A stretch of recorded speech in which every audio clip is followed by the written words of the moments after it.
What if the world's most sacred city, Jerusalem, holds the key to humanity's final chapter? For thousands of years, one small piece of land in the Middle East has been at the center of faith, conflict, and prophecy. Jews, Christians, and Muslims all look to it as holy ground, a place where heaven once touched earth.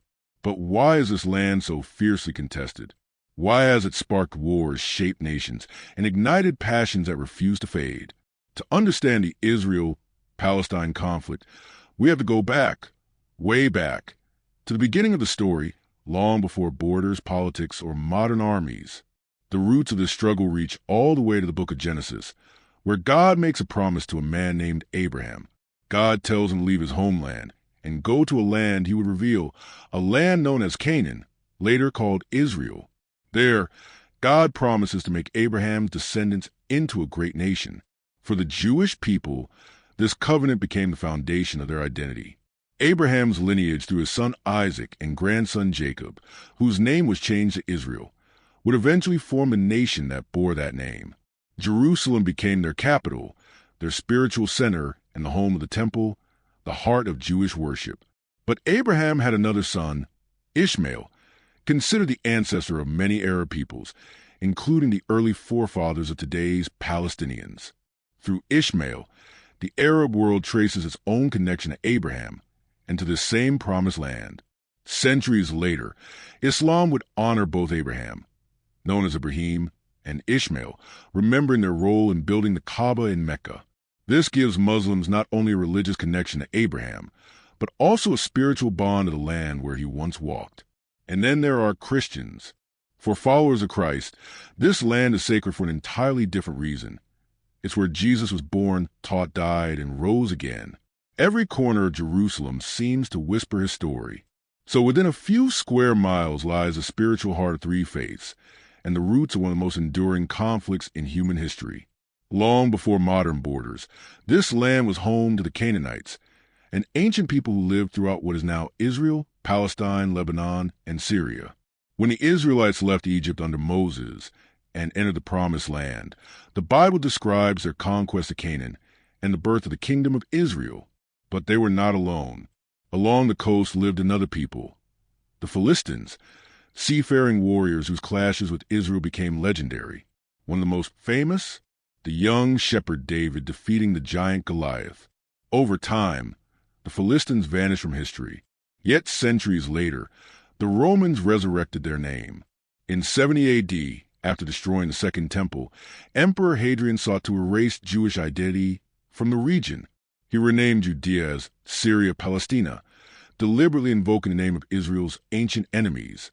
From then on, the world would know the region as Palestine. Through the ages, the land passed through countless hands: Byzantine rulers, Islamic caliphates, and the Ottoman Empire. Jews and Arabs lived side by side, though the Jewish population remained a minority for much of that time. Then came the 20th century. After World War I, the Ottoman Empire collapsed, and Britain took control of Palestine. Jewish immigrants, inspired by the dream of returning to their ancestral homeland, began to arrive in increasing numbers.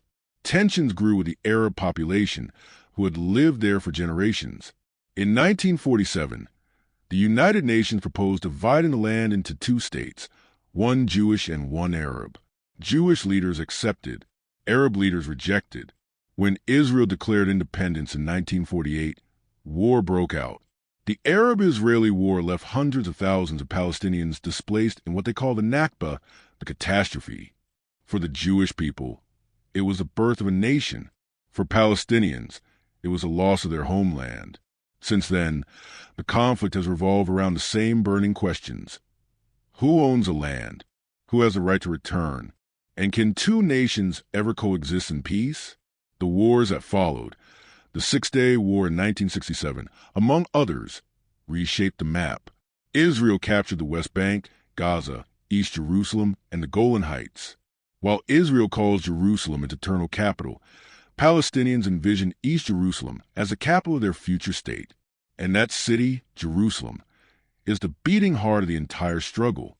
For Jews, it holds the Western Wall, the last remnant of the temple.